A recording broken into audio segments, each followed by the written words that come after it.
3-4 দিনের মধ্যে পরিস্থিতি স্বাভাবিক পর্যায়ে চলে আসবে। তবে যারা এই সমস্ত অপরাধ করেছে তাদেরকে আমরা ছাড় দিব না। অবশ্যই তাদেরকে তাদের বিরুদ্ধে আইনানুগ ব্যবস্থা গ্রহণ করা হবে।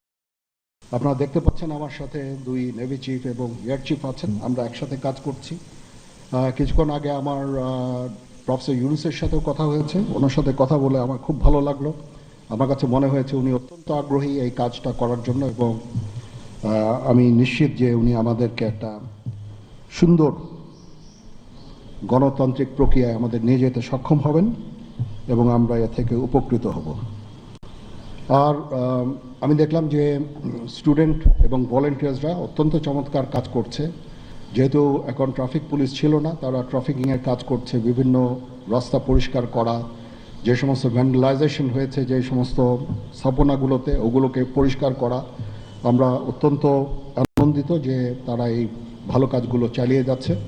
আমি তাদেরকে অনুরোধ করব যে এই ভালো কাজগুলো যেন তারা চালিয়ে যায় এবং বিভিন্ন জায়গায় ঢাকার বাইরে যে সমস্ত লুটতরাজ অপরাধ সংগঠিত হচ্ছে ওগুলো প্রতিহত করার জন্য আমি তাদেরকে অনুরোধ করেছিলাম এবং তারা সেই কাজও করছে। এবং আমি নিশ্চিত যে আমরা সবাই মিলে একটা সুন্দর আবার স্বাভাবিক পরিস্থিতিতে আমরা ফেরত চলে আসতে পারব।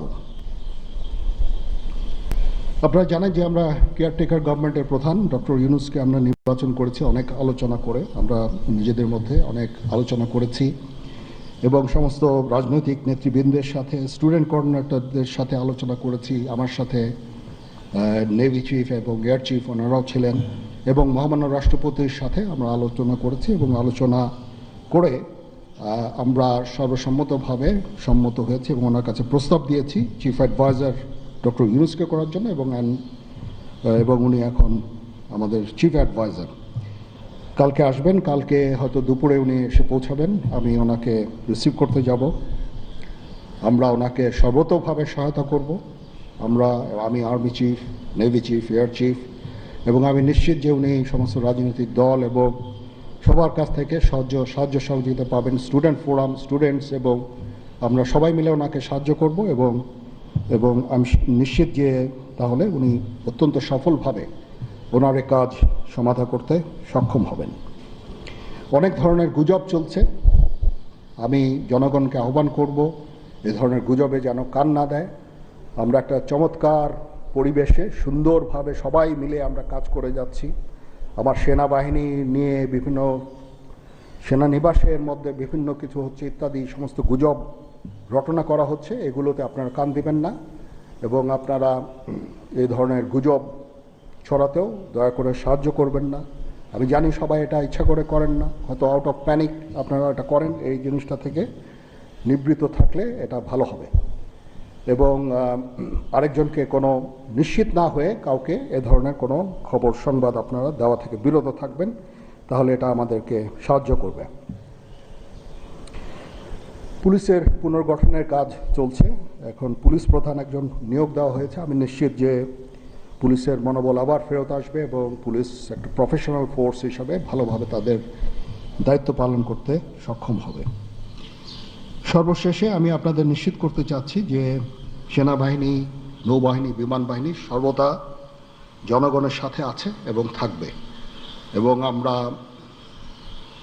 কাজ করে যাব, পাশাপাশি সবার সাথে মিলে কাজ করে যাব এবং আমরা একটা সুন্দর ভবিষ্যতের দিকে যেতে পারবো, ভবিষ্যতে পৌঁছাতে পারবো বলে আমি বিশ্বাস রাখি। আপনারা আমাদের সবাইকে সাহায্য সহযোগিতা করবেন, আপনাদের সাহায্য নিয়ে ইনশাল্লাহ আমরা এটা করতে পারবো। আপনারা মিডিয়া অলরেডি অত্যন্ত দায়িত্বপূর্ণভাবে আপনাদের সংবাদ পরিবেশন করছেন, আমি আবার আপনাদের কাছে এই জন্য কৃতজ্ঞতা জানাচ্ছি এবং ইনশাল্লাহ আমরা সবাই মিলে দেশকে একটা সুন্দর একটা পরিবেশ আমরা সৃষ্টি করতে পারবো এই দেশে এবং আমরা সবাই ভালো থাকবো ইনশাআল্লাহ। এখন আপনাদের যদি কোনো কোয়ারিজ থাকে, কোনো প্রশ্ন থাকে আমাকে করতে পারেন, আমি যদি আমার জানা থাকে আমি অবশ্যই এটার উত্তর দিব। কালকে আমরা শপথ গ্রহণের জন্য যথাসাধ্য চেষ্টা করছি। একটা প্রস্তাব ছিল বিকালে করার, বিকালে খুব টাইট হয়ে যেতে পারে কি উনি 2:10-এর দিকে হয়তো এখানে আসবেন, এটা মে বি ভেরি টাইট। আমরা হয়তো তাইলে রাত্রেবেলা রাত 8টার দিকে করতে পারি। হয়তো 400 জন লোকের উপস্থিতি এখানে থাকবে। এই পরিসরে আমরা শপথ গ্রহণের অনুষ্ঠান ইনশাল্লাহ করব। সেনাপ্রধান, আমরা দেখেছি যে সেনাবাহিনী বাংলাদেশ এবং বাইরের যে কোনো দুর্যোগ সেগুলো কিছু মোকাবেলা করতে সক্ষম। রিসেন্টলি আমরা দেখতে পাচ্ছি যে বাংলাদেশের বিভিন্ন জায়গায় দুর্বৃত্তরা ডাকাতি থেকে শুরু করে লুট তরাস করছে, এবং গতকাল রাতের বেলা মোহাম্মদপুর, ধানমন্ডি এই এলাকাগুলোতে ঘটনা ঘটছে রাজধানী শহরে।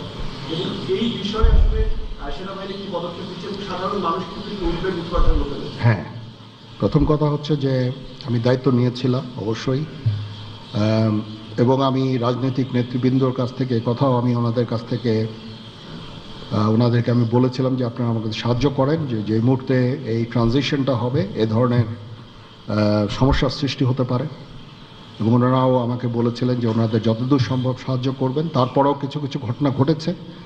এটা ঘটার পিছনে তো কিছু কারণও আছে, এবং আমরা ইনিশিয়ালি হয়তো কিছু এরকম ঘটনা ঘটেছে, বাট তারপরে এখন পরিস্থিতি কিন্তু অনেক শান্ত হয়ে আসছে।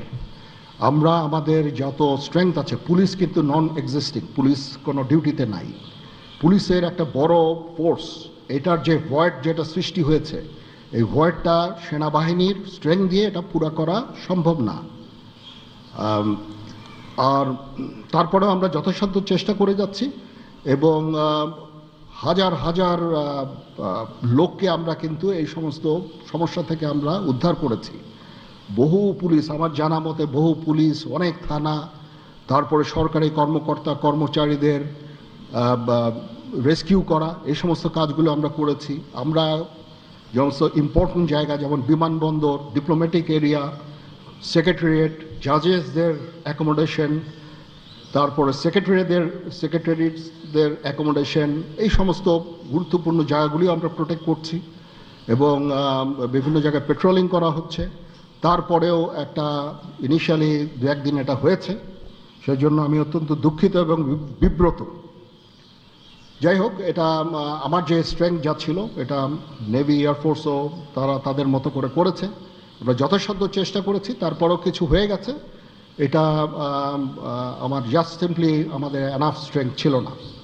বাট আমি নিশ্চিত যখন পুলিশ পুনর্গঠন হয়ে যাবে, তারা যখন আবার কাজে নেমে যাবে, তখন এই ভয়েডটা খুব সহজেই আমরা পূরণ করতে পারবো। পুলিশের একটা বিরাট সংখ্যক ফোর্স, পুলিশ ইজ একটা বড় ফোর্স। তো এই ফোর্স যদি নিষ্ক্রিয় হয়ে যায়, সেটার ভয়েড পূরণ করা সেনাবাহিনী, বিমান বাহিনী, নৌবাহিনী সবার পক্ষে সম্ভব না। আমরা এটার জন্য ডিজাইনডও না। যাই হোক, আমি নিশ্চিত যে খুব শীঘ্রই তারা পুনর্গঠিত হবে, এবং এই সমস্ত ভ্যান্ডালিজম এগুলোকে প্রতিহত করতে সমর্থ হবে। বাট আমি এটুকু আপনাদের বলছি যে যারা এই সমস্ত কাজে জড়িয়েছে তাদেরকে আমরা আইনের আওতায় আনার সর্বোচ্চ চেষ্টা আমরা করব।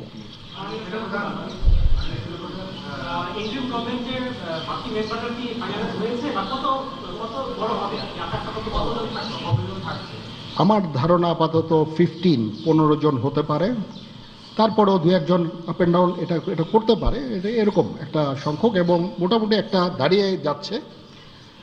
যেহেতু এটা ফর্মালি প্রকাশ করা হয়নি, এটা নিয়ে আমি আর আপনাদের সাথে কথা বলতে চাচ্ছি না। জি,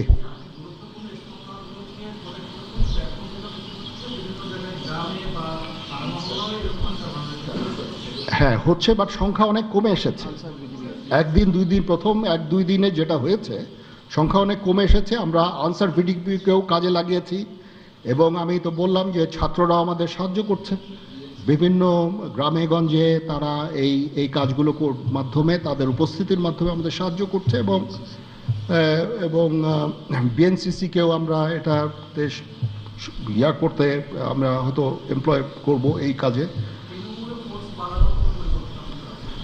আমি আমার যত ফোর্স আছে মিলিটারি সব অল ডিপ্লয়েড, এবং তারা তাদের সাধ্যমতো এই কাজে নিয়োজিত।